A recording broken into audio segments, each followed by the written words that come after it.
Je dois descendre car j'ai un rendez-vous. Un rendez-vous auquel je tiens beaucoup. Je suis attendu par Ingama, Guardina, Bandila et Tutti, qui sont 4 Védas. Les Védas seraient les descendants des tout premiers habitants du Sri Lanka, arrivés ici il y a au moins 16 000 ans. Bonjour.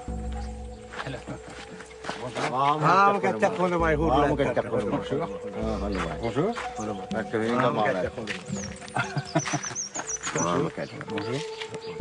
Vous dites bonjour avec les deux mains? Comment vous faites?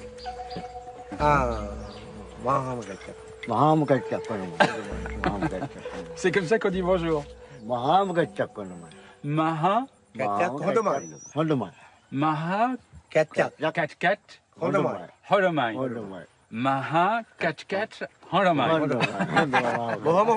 Sois le bienvenu. Allez, tu viens, on va chercher du miel. Okay.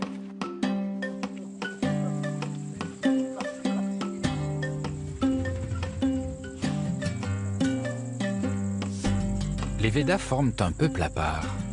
Certains vivent encore comme leurs ancêtres, au plus proche de la nature. La récolte du miel sauvage est l'un de leurs moyens de subsistance.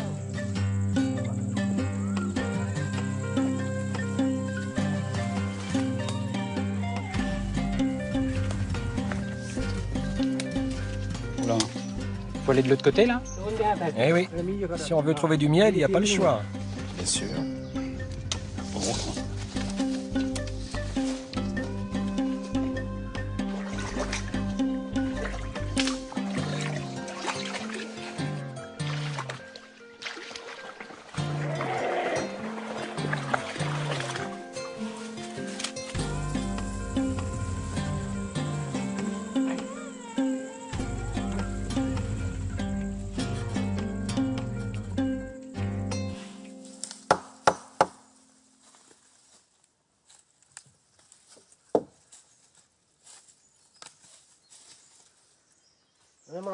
T'es sûr que c'est pas plutôt celui-là? Tiens, écoute. T'entends? Qu'est-ce que vous écoutez, là? Approche, écoute toi aussi. Ça grouille, il y en a plein ici. Ah ouais. Ah, il y a des abeilles, il y a des guêpes, il y a quoi là-dedans? Des abeilles. Je suis certain qu'il y a un gros nid. Tu vas voir. Je suis sûr que c'est plein de miel. Là, il y a une qui sort. Mais elles vont nous attaquer, non? Non, les esprits vont nous protéger. Et c'est qui ces esprits qui vous protègent? En fait, on appelle nos ancêtres. Ce sont eux qui nous protègent. Mais toi, c'est peut-être mieux que tu recules. On ne sait pas encore s'ils veillent sur toi.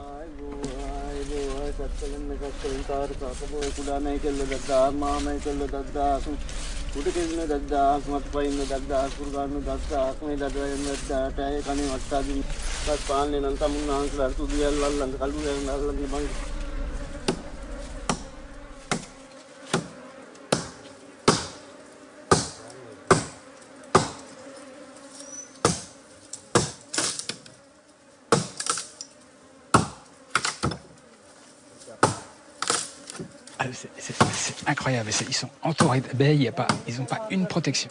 Allez, viens, tu peux maintenant. Non? Dis-lui de venir. Je viens te chercher alors. Non, mais il y a des abeilles. Non, mais je te promets, vraiment, tu ne crains rien.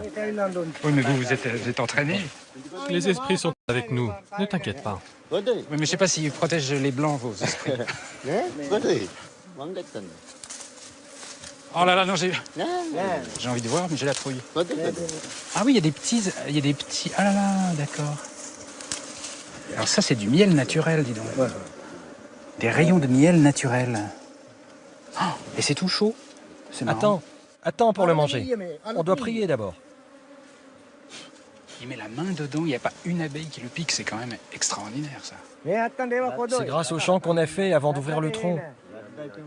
Tu vois, les abeilles ne nous piquent pas. On fait toujours ça avant d'emprunter quelque chose à la nature. On demande l'autorisation aux esprits. Si les esprits sont prévenus, alors ils nous laissent faire et nous protègent du coup. C'est grâce à eux. Alors là, je suis bluffé. Mais vraiment.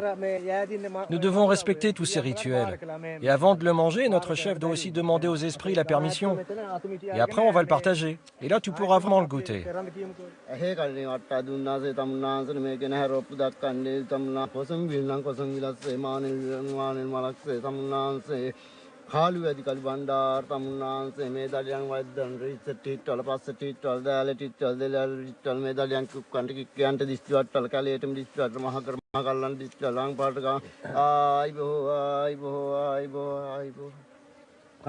Tu vois, ce chant, c'était pour les remercier pour le miel, d'avoir veillé sur nous et de t'avoir protégé, toi aussi.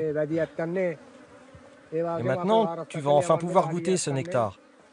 Tiens, cette part, c'est pour toi. Merci. Et fais attention, hein, la cire, il faut la recracher après.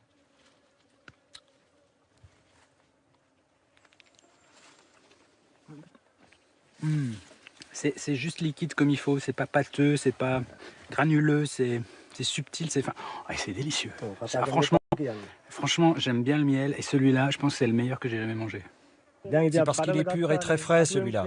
C'est le meilleur.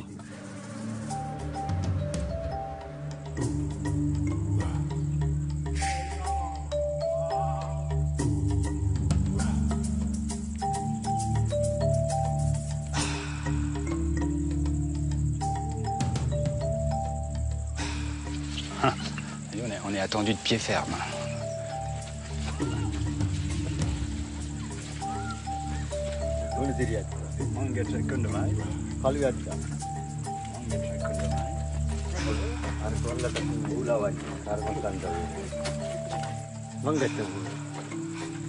Et qu'est-ce que c'est cet endroit exactement?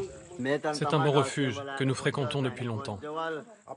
C'est un endroit qui nous sert pour les cérémonies. Et là, les autres nous ont préparé à manger. Ah, ok.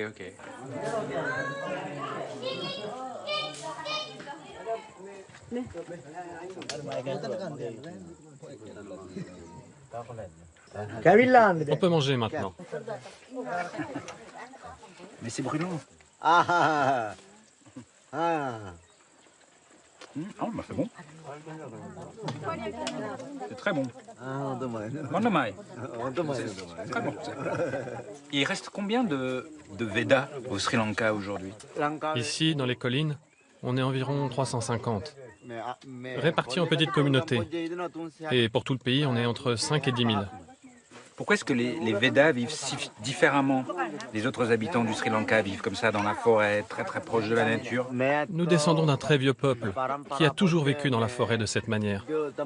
Et c'est comme ça, nous sommes les Védas. Est-ce que parfois vous avez envie de quitter la forêt pour aller vivre en ville ou dans les villages environnants? Ici, c'est la terre où ont vécu nos parents, nos grands-parents et leurs parents avant eux. Nous n'imaginons pas d'autre endroit pour vivre. Nous appartenons à la forêt, comme les plantes, les animaux. Notre vie est ici. Mais on peut se dire que la ville, ça a plein d'avantages. Pourquoi ça vous tente pas? Dans les villes, les gens portent des pantalons et doivent se couper les cheveux. C'est pas un mode de vie pour nous. Nos traditions ne survivraient pas en ville. Ce serait impossible, vraiment trop difficile. Et pourquoi vous ne pourriez pas couper vos cheveux et porter des pantalons? Parce que c'est comme ça que je suis. Si je coupe mes cheveux, je perds mon identité. Je ressemble à n'importe quel Sri Lankais et plus à un Véda. Et vous, comment vous définiriez l'esprit Véda? En tant que Véda, on doit perpétuer nos traditions de vie dans la nature. Elle nous donne tout ce dont on a besoin. C'est vrai que le gouvernement a construit des villages pour nous rassembler et envoyer nos enfants dans leurs écoles. Mais on ne peut pas rester là-bas tout le temps. Nous devons pouvoir nous déplacer librement dans la forêt. Oui, on hésite pour les enfants à l'école. Il y a des enfants qui aiment ça et d'autres qui veulent rester dans la forêt. On ne sait pas trop quel choix faire. Oui, c'est un moment charnière, un moment difficile pour les Védas. Oui, vraiment, c'est pas facile. Moi, je suis plutôt contre le fait que nos enfants aillent à l'école. J'ai vraiment peur qu'on perde nos traditions et nos croyances. C'est très important pour nous, comme la cérémonie de ce soir où nous communions avec les esprits.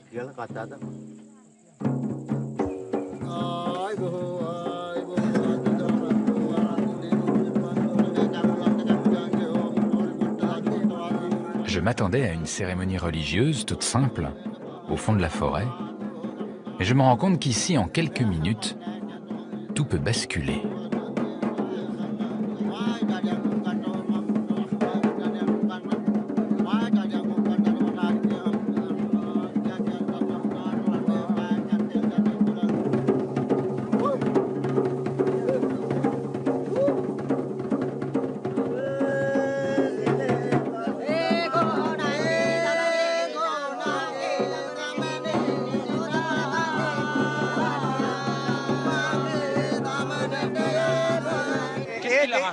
C'est l'esprit.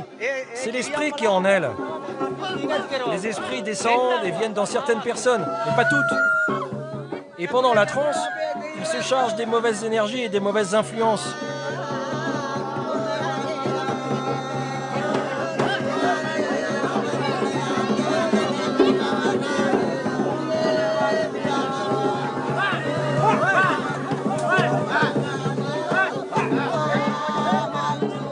Ça a l'air dur ce qu'elles vivent, qu'est-ce qu'elles ressentent?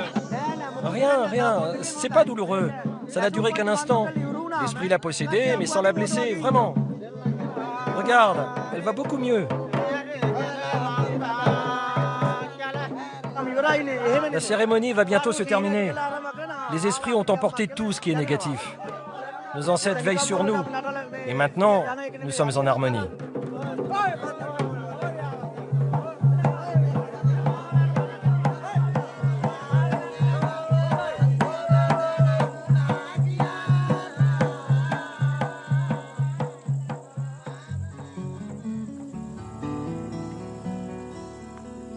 Le Sri Lanka est une perle.